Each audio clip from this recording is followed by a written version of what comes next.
Welcome back to My First Stage, the podcast where we talk to professional public speakers about how they got started speaking. And I am here with one of my favorite humans in the world. He is my PodMatch. And Alex Sanfilippo, he is the founder of PodMatch. He has been helping independent podcasters grow their podcasts and monetize for years. He's one of the most respected names in podcasting, and I'm so happy to have him here. So, Alex, thanks for hanging out with us. Sarah, thanks for having me. And I feel like I have to share that story of me becoming your PodMatch, you becoming my PodMatch. We were at Let's a do it. conference in, I don't know where, We're somewhere in in Houston. Houston. That's it. Yes, we were in Houston. Thank you. We were in Houston, and you brought like this. You had like a booth set up, and but you brought all this stuff to make bracelets and stuff like that. It was like really cool. And then you made one, and it said, "Will you be my PodMatch?" And you gave it to me, and I was like, "Absolutely, thank you so much." So, Don't leave out the important detail of before I gave it to you, I asked your wife for permission. well, yes, you're right. That is an important detail. Thank you, Alicia, for that permission. I would never do that without permission. I was like, "I'm not hitting on him. It's just a really good pun. Can I do this?" And she's like, "I'll allow it." That sounds like Alicia. Yep. But I feel like for the first, like, entire time I've known you, all I do is just embarrass myself in front of you. Because one of the first times we met, you had invited me to speak on one of your summits. I sent you my presentation, the video, and then I never heard from you again. And then in my mind, it was because you hated it, you hate me, you never wanna see me again, and I should just stop doing anything that I'm doing. So I see you at the next conference, I think it was Podcast Movement, and I am literally about to hide behind a trash can because I'm like, "I can never show my face again." And you came up to me, you're like, "Oh, your thing was so great, thanks so much for sending it." And I'm just, "You didn't use it." Apparently, you had pushed me to the next one, but you didn't tell me. So I had spent about 6 months just thinking that, "You hate me, I'm stupid, why am I doing this?" I actually remember that because that first interaction, it felt really awkward because I was like, "Oh, it was so good." And the reason we pushed it from the one that you originally submitted for to the next one is we had almost all the speakers picked, but your talk was so good that I wanted to be have one of the key spots. So I just told the team, I'm like, "Hey, just push this one back because it's really good. I wanted to have like one of the premium spots so everyone can hear Sarah." And then my fault, totally the team's like, "Okay, cool. So then you're gonna tell Sarah?" I was like, "Yeah, yeah, sure." And then I never reached out to you. So then I see in person, I'm like, "Sarah, you're amazing." And you're like, "Oh, what?" The roster of speakers comes out and I'm not on it, I'm just like, "Okay, that's how I know that he changed his mind and he hates me, and I'm just gonna stop doing anything and never show my face again and hide behind trash cans." We've cleared the air now, though. We're good, right? Eh. Okay. We're here today. We're here today. That's probably good enough for everybody, We right? we've moved past it. You are my pod match There we go. forever, and I forgive you, but no, there's so many times where I'm just like, "I just need to stop talking to him because I just keep embarrassing myself." Oh, I kinda love that. That's great. It's fine. But speaking of speaking, Great segue. thank you, I tried really hard. Uh, this is my first stage, and I know you have been on many stages, and what was the first one? How to get started? Okay, so dates are a little tough for me with this, but I actually started off by speaking at I was part of a really big aerospace organization, and so I was speaking in front of teams there a lot, and I actually got sent to a Dale Carnegie leadership speaking thing. It was like 8 weeks, and I learned really well to speak in front of teams, but the teams are people, like, that were my managers that I knew, and so I don't really count that, but I will give it credit because it taught me a lot of the tactics for keeping people engaged, and but the room was easier because I was paying the room, right? So they were like, "Alex, you're great," like, always applauding and all that, right? Because I was writing their paycheck, signing it at the end of the day. So, but the first time I really got on a stage, I don't consider to be that one, and granted, I showed up with a little bit of experience because of that. I believe it was 2016. It was actually a WordPress event. At that point, I had got into doing some blogging. I didn't know much about the tech side of WordPress, but I understood how to write a coherent blog post in a way that search engines actually enjoyed it, right? They would actually rank it somewhere. And so that was my first real speaking gig where I had like a full presentation. I didn't know the room. And it was really cool. I'll never forget. I was backstage, and Alicia, was my wife, was back there with me, and I just told her I was like, I don't know how I got here. I was like, in all honesty, I have no idea. Like these people are professionals. I've like watched all of them on YouTube. I've seen them on all the instructions on how to use WordPress. Like I've asked some of them questions, but I'm about to speak in front of all of them, and it actually went really well. I mean, I was very nervous, and If I rewatch it today, I'd probably cringe a little, but it was one of those things that, like, I felt really good when I ended. I got really great feedback, and so many people said, "Hey, you're like the guy who knows about blogging in the WordPress world now." Like, from that one stage, like, immediately hearing that. And, granted, you know, it was a room full of nerds, right? They're all developers and coders at that point because that was the only way to use WordPress. But it was really a great experience, and I believe fully set me in motion this idea of being someone who trains around the idea of content creation. And so I look back at that first stage as a really great experience for me. And then how did you switch over from, like, blogging to podcasting? Because there I mean, there are definitely ties, but, like, what was that journey for you? Yeah, so I continued using WordPress, built some friends in the space that kind of helped me keep a website going, and I eventually learned how to do my own website, and then I already had the blog part of it down, right? And so I was writing a lot, but I found that I don't know how to describe it other than the fact that I was listening to podcasts and I found that the one dimensional of just writing wasn't enough for me anymore. Like I wanted more. And so I started a podcast and I just started making really good blog posts. This is before the days of like transcription services or AI or anything like that, right? So like it was actually me creating a really great blog post that had a complementing podcast episode to go with it. And I learned how to embed it and do all that stuff. Again, this is earlier and showing my age here a bit with all this, but it was I was one of the few people I believe that was doing that at that time, and so my speaking just kind of followed what I was actually doing. And so my speaking was about blogging, and then it was more general content creation, which ended up really segueing into what became my primary passion, which was podcasting. And so I went from speaking all these all these WordPress events to speaking at some content conferences, I suppose. I don't even know what to call them. Like maybe they're more specific towards blogging and stuff like that, to segueing over to actually talking about podcasting. And that first one was actually a conference that you and I have both attended many times, but PodFest. And, it was actually really funny. The first time I didn't know there was I didn't know that there was podcasting conferences, Sarah. I had Yeah. literally no clue. And one of my friends was making fun of me because I was a nerd, I guess, because I was talking about content. And he goes, "Hey, you're gonna go to that dorky podcasting conference in Orlando, Florida?"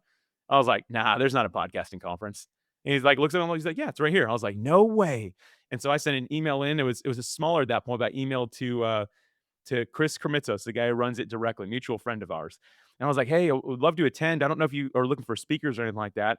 I didn't hear back for like a week. And then out of nowhere, I get a text message. I included my phone number on. He goes, "Hey, would you be up for doing a Pecha Kucha talk?" And like to me, I don't know what Pecha Kucha means to this day, but like, Chit chat. what does it mean? Chit chat. Chit chat? Well, Yeah, it I sounded think. inappropriate. I was scared to put it into any search engine. You know, I'm like, what am I about to look up? Anyway, I go to the Podfest website, and then there's a Pecha Kucha page, and it just has a big picture of me on it, and that's it.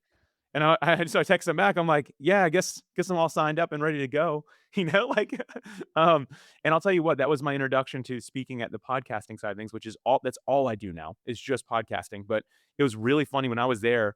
It Well, an episode of your podcast, this show, my first stage actually reminded me of that experience. It was actually well, Melissa Cohen? Cohen, thank you. I always mess up her last name. She was talking about LinkedIn, leveraging LinkedIn top voices as a speaker, but beyond that, she said something I thought was really important. She said it's best to just be called first when you're in a room of people that are going to speak, so you can just get out of the way, so you're not sitting there nervous.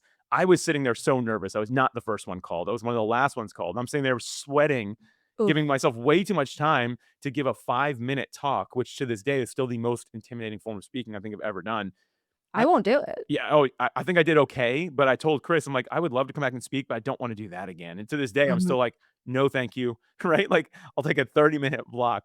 But anyway, that's a full segue of kind of how I started doing some WordPress stuff and ultimately ended up in the speaking space with podcasters. I actually turned down Pecha Kucha at this last one. I was so late on getting my submission in to speak, and so they're like, "Oh, all we've got left is, like, Pecha Kucha spots." I'm like, "Okay, no, thank you." And it's like, I used to kind of think of the Pecha Kucha as, like, entry level, like, this is, like, the thing that's the first time speakers do. I'm like, "You have to be a pro to do Pecha Kucha." Like, I was wrong, and I will admit it, 'cause I get on stage and I can have 30 minutes, 45 minutes, an hour, it doesn't matter. I have no idea what's gonna come out of my mouth the moment I step on that stage. And sometimes it's good things, sometimes it's probably not. But for Pecha Kucha, you have 5 minutes, your slides are preset, kind of like a TED Talk, and you have to be able to follow the slides in perfect timing because 'cause they're moving for you, and you only have 5 minutes. No. It takes me 5 minutes to just remember my name, like, no, I cannot do that, You and you you know Maxwell Ivy? Do you know who that is? He goes by the blind blogger. yes, the blind, yeah. He went right I before didn't me. wanna say the blind guy. Yeah, yeah, the blind blogger, that's his tagline. Okay. Um, he went right before me when I did the Pecha Kucha, and he Yeah. crushed it, and that made me even more nervous. I'm like, "He doesn't see his slides," and I even told him afterwards, I'm like, "Man, I hope this isn't inappropriate." I'm like, "How'd you stay on track with your slides?" He's like, "I just knew my talk." I was like, "Dude, I kept on turning around to see where my slides were at so I could keep up." I'm like, "I don't know how you did it." It was, again, super intimidating, but you're right, the Pecha Kucha, I think some people it's 5 minutes, and people are like, "Oh, it's not a big deal," but it really is. Like, to do a really It's good one takes a lot of experience, a lot of, uh, I mean, a lot of everything when it comes to being a yeah. speaker, you know? Like, I almost wanna try it just to see if I could do it, What do you think? 'cause January 2027 at PodFest, you and me? both of us? Yeah. Oh my god, right one after another, who goes first? Or we can just do one together. Can we do a co we Can you do they allow I that? don't know. I was thinking 2.5 minutes is less scary than 5. I don't know. Okay, but so I know I've brought this up before, probably on this show, but I've stopped being asked to speak at your events because I always you have 12 minutes, and I'm just like, "Okay, cool, here's an hour and a half worth of content that I just talked really fast and fit it into 12 minutes." How much content do you think I could put into 5 minutes? Well, you can't edit there, so, I don't know, Yeah. but you and I can both talk fast. You can probably get a solid 20 minutes, I'd say, at your pace. I I think so. Yeah, The I only think so. problem is, like, people are gonna watch it live, like, I would watch the comments of people watching me speak at your events, and it's all like, yeah, can I get the recording so I could watch this at, like, 1/4 time? Because I'm lost, This is one of the and reasons so I you like you, can't though. do I'm the that. same way. I have to remind my and actually, I'd say it's my biggest flaw as a communicator, not just podcast, but Mhm. also on stages, is my brain, like yours, it processes so quick. We know our craft so well. We forget that people that are hearing it need that pause so they can process it. But we are just like, "Hey, I've got 5 hours of stuff to tell you in 30 minutes." Like, and we're just gonna go for it. I mean, that is the biggest thing for me to try to overcome is to stop, to Yeah. let the pause happen, to slow down a little Yep. bit, to watch people's faces and say, "Okay, I'm moving too quick," right? I need to adjust in real time. And I think that's what it takes to be a true professional when it comes to being a speaker. Yeah. And I'm actively working on that. I'm not there yet, but I'm closer than I was yesterday. I mean, if we're talking about flaws, my list is pretty big, but one is I don't know how to do anything in moderation. So it's like, "You want me to talk about this? That's fine, but here's all the backstory stuff that I need them to know first, and then if they're gonna know this, they might as well know this stuff too, because they can do this too while they're doing that. So here's my one topic, and here's the 14, like, ancillary topics, and I'm just gonna give you all of them." You're a metaverse speaker is what you are. I am nonsense, and then I have ADHD, and I didn't realize that this was an ADHD thing until recently. We over explain ourselves because we have to make sure that people understand us. And I thought I'm just a rambler and I just ramble, but no, that's an ADHD thing is that I'm going to explain it and then explain it again and then explain it 14 more times so that there's 0% chance that you didn't get it. Not good as a speaker. Well, so maybe I'm a little slow, but I appreciate that. Anytime I've heard you talk, I'm like, "Cool. Oh, I get it now," right? Like, the first time, I'm usually like, "Huh?" So, I appreciate that. Maybe that's not the best advice, but it helps me a little bit. You are my ideal audience. Okay, great. I'm just gonna have you front row anytime I talk. I'm like, "Just this is for Alex. This is for Alex." That's great. You mentioned before that you did the Carnegie speaker thing, and you paid to do that and learn the stuff, so now for free, we get to benefit from it. What were some of those things that you said that you learned some key tactics as a speaker for engaging your audience and all of that? What were some that you remember that you've actually used? Well, it's counter to what you just said, but explain things one time and find a really good story that relates to it is, like, kind of the first thing. Sorry, I mean, listen, you asked. That's, like, the number one thing. They're like, "Whatever it is you're gonna talk about, like, have a story that goes with it, and then just share it that one time, leave a pause, and then continue your talk." And so one of the things they had me do was they had me talk about a, how to rub the shine out of a quarter. Which is, like, really weird. I didn't know I didn't even know you could do that, but like a brand new quarter, if you rub it enough times, like with a cloth, it'll eventually like take the shine off of it. And so I had a quarter in a rag and I was supposed to explain that for 2 minutes without repeating myself. And I remember being like, this is the dumbest thing I've ever done. But I actually didn't even know what I was talking about. They're like, hey, learn it real quick. And like, this was real time in a room. They're like, and do it. And so I was able to give like a demonstration. I'm like, I actually found this quarter. I was able to kind of like explain a story and be like, and if you just take 5 minutes and you go through and do this, it can be kind of fun if you're doing something else because it doesn't take a lot of brain power, right? Just explain it that way and be like, at the end, you end with this. And it was kinda like everyone just, like, claps, It was like a training thing, but I just remember being like, "Okay," because in my head, I'm like, 2 minutes, I wanna be like, "Watch, done." And it's like, "No, that wasn't a good present. That wasn't a talk you just showed. That was a demonstration," right? So, that was kind of the big thing was like, "Hey, share your story," right? Like, something that can grab people, "Hey, I found this," or, "This is what I learned, and here's what I did with it. Here's some tactics involved," and done. And so in 2 minutes, I was able to wrap up a pretty good story, and I remember they would give out, like, award pens if you gave a good talk, and that was one that, like, I was nominated for. Like, I didn't win that week, but they give me every week. But I was like, "I don't wanna win a pen for giving a good talk about rubbing the shine out of a quarter," right? But that was, like, the biggest probably one of the biggest takeaways was being able to have something that people can remember relating to the story, and then being able to explain it one time all the way through in a way that's really coherent, so people can be like, "I get that," right? Simple, coherent, and fast. That was my biggest takeaway from doing that. That's a for the first thing that made me think of is, like, when you are applying for, like, a sales job and they're like, "Sell me this pen." And it's like, it's your pen already, so I would never be able to do that. Like, let me steal it first." But then Sammy Kinison was on a few episodes ago, and she is a TEDx, event organizer, and one of her favorite ever TEDx speakers, his whole TEDx talk was how to dry your hands. How to dry your hands? Sorry, I How was to waiting dry for your more. hands. That was No, it. that was Okay. mhm. And she's like, "It's so good." And if we have like, what an event where everyone's, like, talk is, like, really heavy, I'll just play that one to break it up, and it's usually people's favorite of the day. I feel like that has the same It energy. does. Oh, for sure. And I still haven't watched it, and I I don't know know if I I'll need to. watch it either, but it sounds fairly interesting. I just keep forgetting. I know I need to watch it. That this makes me think that the next thing they talked about, because you're talking about washing your hands, is to actually use your hands. And I've had Oh, to like, while you're speaking, like, talk while with you're your speaking, hands? like, move around, and I'm very What a good segue. thanks, yeah, it was great. Better than the segue we had earlier, I think. I'm just kidding, yours was great.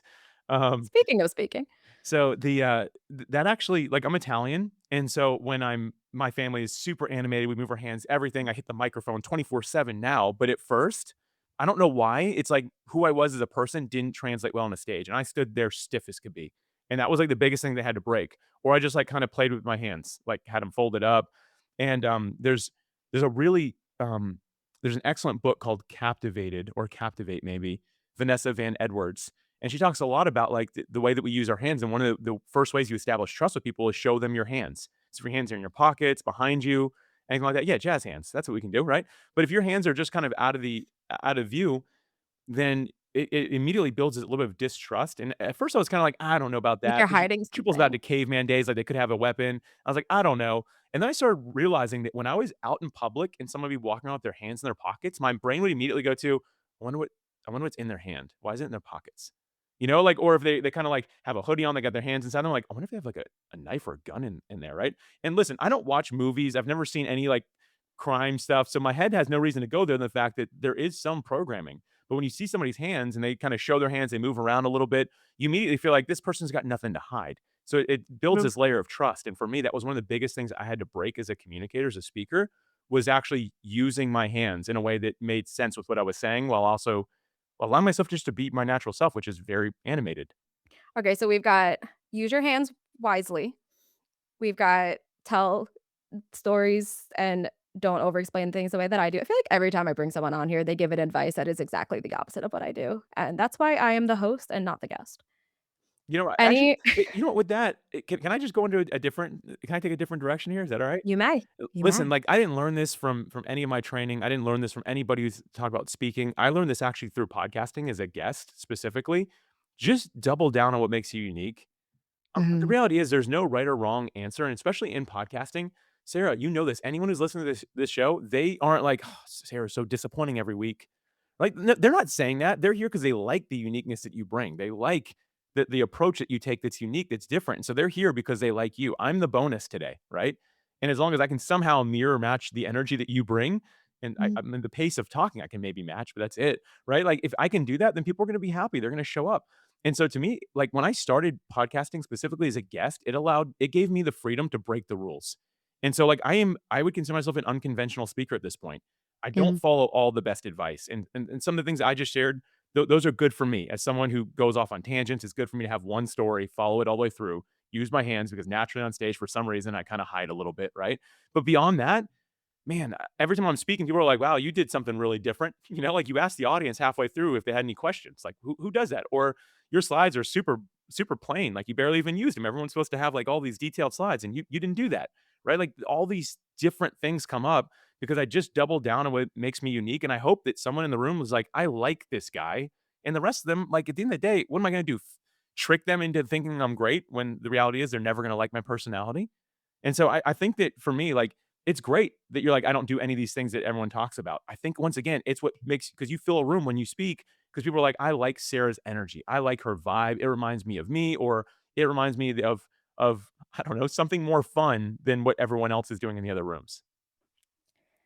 Which I can see that usually being a good thing, except for the one time I went to speak at a real estate conference, thinking I was supposed to be speaking to, like, real estate agents about how to use podcasting, but instead they put me in a room of, like, PhDs that are learning wanting to know more about, like, research and stuff, and every other speaker in that room had Word documents as slides, and I had pink sparkles, and they were not amused. No, They were like, "One of these things does not belong here, and get rid of it." being in the right room is important though, isn't it? Right? Like I think that that matters a lot. And actually, that I think that that's an important point for speakers. Like, don't accept every opportunity to speak. Just like I don't Mm. accept every opportunity to be a guest on podcasts. I don't accept everyone to be a guest on my show. Like we've got to pick the right room where our energy is going to naturally flow. Because if not, you do enough of that, you beat yourself up into a box and you start changing. And so for me, like I say no to speaking opportunities all the time because I know the way I show up. And when I look at what they're doing, especially to your point, like I got invited to speak at like I can't remember what it's called, but it's a university that puts on this like smart guy, smart lady conference.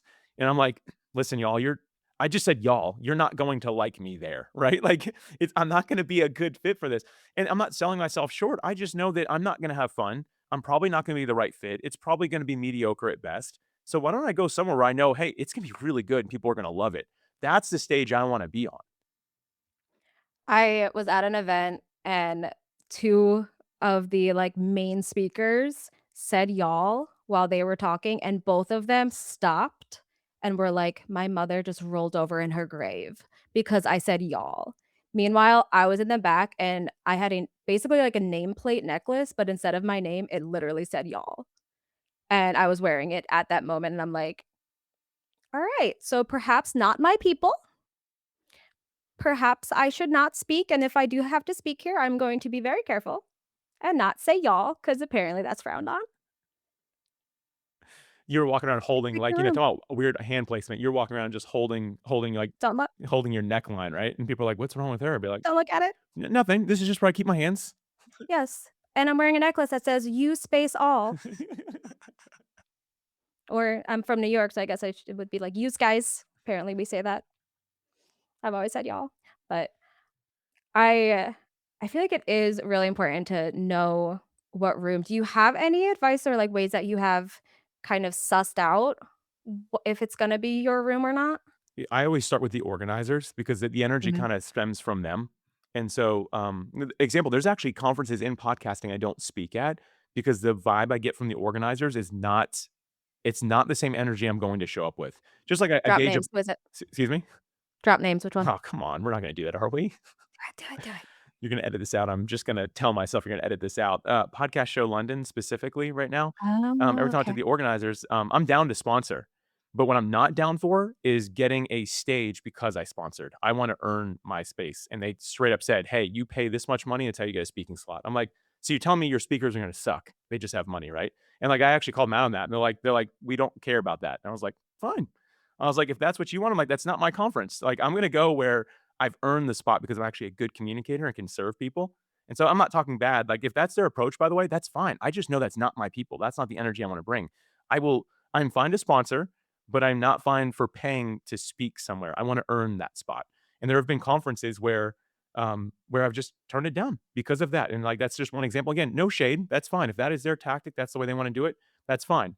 But for me, that's like one of the energy things I look for. But beyond that, it's also if it's like, hey, like, can we become some sort of affiliate beforehand, or can we do this? If there's anything that feels like this is gonna be strictly transactional, I'm out.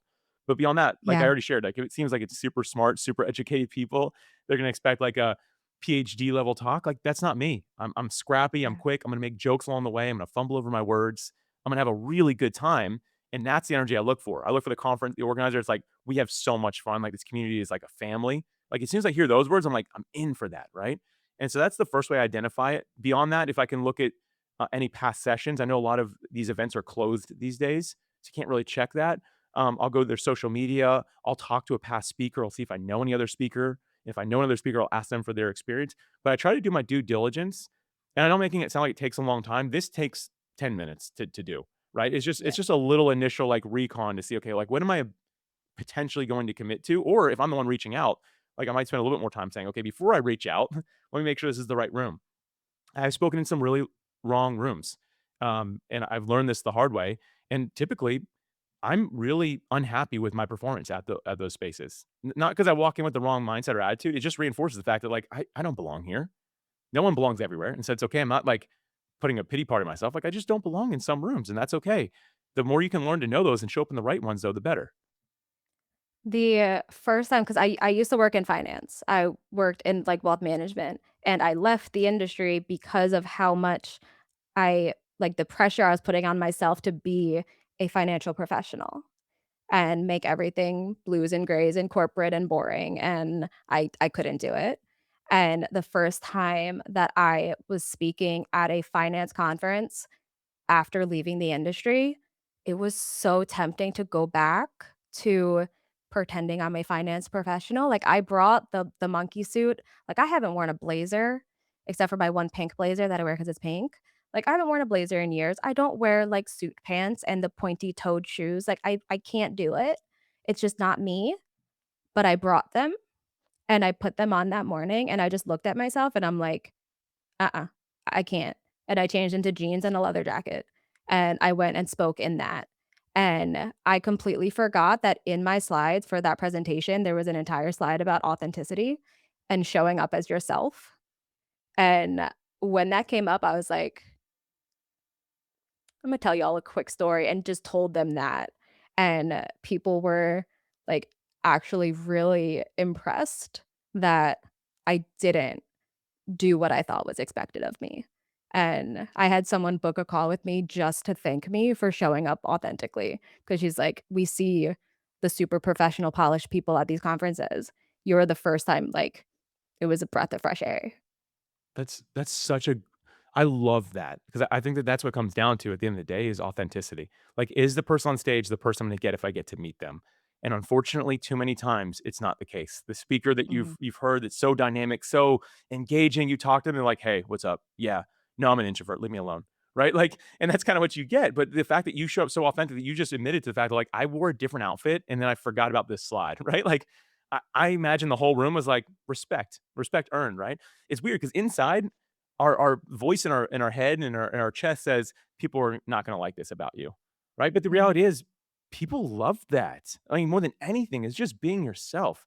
And in everything I do, like as a podcast host, a podcast guest, a speaker on stage, even the way I still write copy, I want you to get the real me. If you meet me in person, I want to be like, wow, this is exactly what I expected, right? Like that's what I want you to say. And I'll be like, oh, that Alex guy, whoo, he's something else, right? Like I don't want you to say that. And so I love that you have like that. I mean, that story should be shared all the time, Sarah. That's amazing. I think it's in my book actually too. I think I talk about it. And but there was the one moment during that same presentation that I was too much myself because the photographer was, like, taking photos, and he was super close, and he knelt down to take a photo, like, going up, and I just stopped my presentation. I was like, "That's not my angle. Please don't do that." Again, I think people love that. Come on. That was supposed to be an inside thought, that became an outside thought. But for the most part, yeah, no, be myself. Yeah, a little filter is good, a little Not always. polish, right? That goes a long way. It was a long time ago. I would still have said it to this day. It's a bad angle, I'm sorry. Just what was he thinking? But and, how have you been using stages? Because I know you speak at a lot of conferences. I know you speak at podcast conferences. I assume you speak at some things outside of the podcast space too. Is there anything that you're doing to use those opportunities to grow your business? Yeah, I always try to have a very similar call to action at all these things. First off, I make sure it relates to what my talk is about and also with the who's there, the audience that's there, right? But then ultimately bring people back to like PodMatch being my company. Like I want to bring people back to that. And so I don't always have like a sales pitch at the end of my talk. A lot of people will have like the QR code and stuff. And sometimes I'll leave that up at the very end. But often if I know it's like a room where I know that they're gonna be very interested in data, right? If this is like a data-driven room, then somewhere during my talk, I'll be like, "Hey, I'm gonna reference some statistics right now, but on the screen is a QR code and or a link that you can write down that'll take you to a monthly report that I do about the podcasting industry." And like that's my whole call to action. I'll just leave it there. Be like, I'll leave it up for a second. I see some of y'all taking pictures. If it's like a room that you can do that type of thing in, right? Let them take pictures and then I move on. And there's no other call to action. It's just all value, just all service.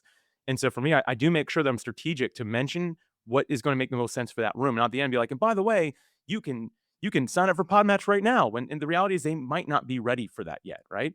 It might be Mhm, better for me to give them a course, a guide, one of my quizzes. It's just a link to a podcast episode of mine that might be really good for that room, right? It's about being really strategic and mentioning it where it makes the most sense, because I think that most people are very used to the talk's ending and now here it comes, right? Like in podcasting, it's similar. Almost everything we do, the call to action at a blog post is at the very end, right? And so I'm okay with wherever that hot point is. It might be like slightly going off topic, but might pique their interest, I think, sharing it at that point. And so I've just tried to get really strategic with it. And it's actually worked really well for me to do it that way. I think the most important piece of that strategy, though, is like what you said and what your shirt says right now is lead with value. Because anytime you do anything, your goal is to offer value. You've never done anything where your goal was to get something. And I actually got really angry very recently because you hosted a town hall about podcast guesting and you had to give a sales pitch and you spent 2 minutes setting up the sales pitch about how uncomfortable you are doing sales pitches and then you did it, but the sales pitch was still like, "Here's how you can use my product to make money for you." And there were a few people in the comments that were complaining about it being a sales pitch. I was ready to throw hands. I was going to, like, call Alicia and be like, "Hi, how can I be put on stage right now so I can yell at these people for bullying Alex?" Like, I was so mad because it's like sometimes, like, sales pitches are necessary, like, you do have to promote your own business, but even when you're promoting your business, you're promoting it in a way that is meant to, like, give the value to the listener and not you, and I know you were strategic about that, and I know you were doing it in a way that's, like, hopefully, if they do this, they benefit from it the most, and I was gonna fight. Well, thank you for having my back. I appreciate that. Yeah, that wasn't one of those uncomfortable things. But to your point, it is everyone listening. My first stage, right? These are people that are wanting to land more stages or maybe even land their first stage. It is important to have a direction for yourself in mind, right? Like, Mhm, and I think that just I don't know if there's any great advice for how to do this well because it has to flow off your tongue, right? It's mhm, gotta roll off your tongue, and the reality is it takes a little bit of time to get comfortable with this, and for me, like, I'm years into speaking at this point, and it's still uncomfortable for me, but I'll tell you what, if I same. remember the words, like, I do have them on a shirt for the reason, I remind myself, "Lead with value." If I'm going to share something that's going to benefit me, I need to also know for a fact that it's going to add more value than value more value to them than to me, right? It's gotta be able to serve them above myself. And so I just have done my best to do that, remind myself that like, hey, I got into business to take care of people, and I need to have Mhm. confidence in the fact that it's okay to mention it. And I don't have great advice for how to do that right away because I can tell you my first 10 times I talked on stage, my sales pitch part of it was probably off where I was like, do this if you want, but if not, bye, see ya. And I probably ran off stage, right? Like, but I've gotten to the point now where like I have the confidence to know, you know what? Hey, this is what this room needs. And I am one Yes. of a few options for you. And here's what I have, right? And just get really confident in the value that you're able to add to somebody. But that's, again, for me, probably been one of the toughest parts overall. I think it's this is something I talk a lot about with podcasters, but it actually is very relevant to speakers. Like, if you are about to get on stage or you're planning out a stage to be on, ask yourself, like, why you're doing this. Like, why are you gonna get on stage? And if the answer is because I need to get bring in clients, like I need to sell my product, I need to sell anything, don't get on stage. Like, that is not a reason to have a platform. And, like, when I talk to podcasters and I ask, like, "Why do you want a podcast?" And they say, "So I can monetize it or so I can bring in sponsors, I could sell my course, I could build my business." I'm like, "Mm-mm, I'm not working with you on your podcast until you change that answer." Like, your answer has to be to offer value to other people, to help people understand this, to teach this. The rest of it is, like, secondhand, like, that will come naturally if you do the first part correctly. If you offer that value, you will get something back. If your only goal is to get something, you can like it's like you said with the speakers that pay to be on the stage, you could tell they paid to be up there. They're not doing anything but trying to sell. Yeah, that's it seemed, and the whole room knows it. Like, that's the thing. Like, even if we're really good at selling stuff, like, people can see the core of another person so quick. They can feel the authenticity versus the, like, there's something's coming, right? Like, we've all got that, right? Like, that's not just a skill that we have today that are hearing this, right? Everyone seems to have that.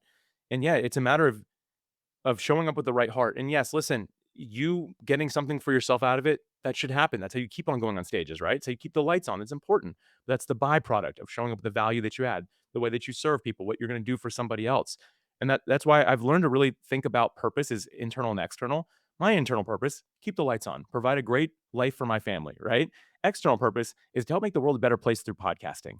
And so my primary objective is to do that external purpose, because as a byproduct, the internal purpose will take care of itself, right? And so for me, I just stay focused on how do I make podcasting better for guests and hosts? What do I do to make that happen?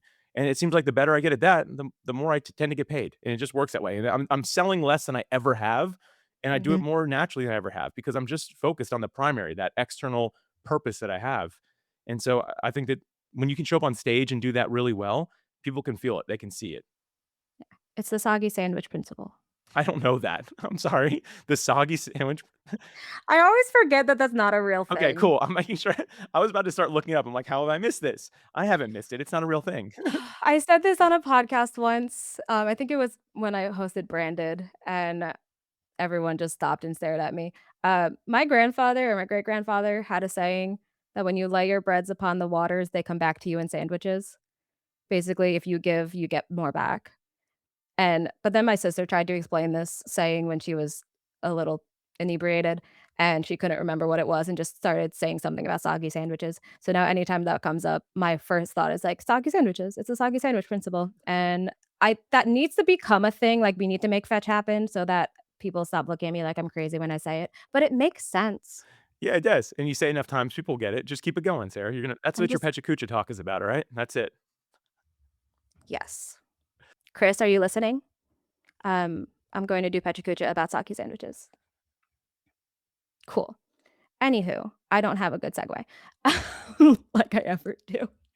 Any last piece of advice to people who want to get started on stages or get on bigger stages or use stages in any way? Yeah, I actually think it goes along with what we just shared at the end is being able to sell without sounding salesy because that's one of the most difficult parts for me.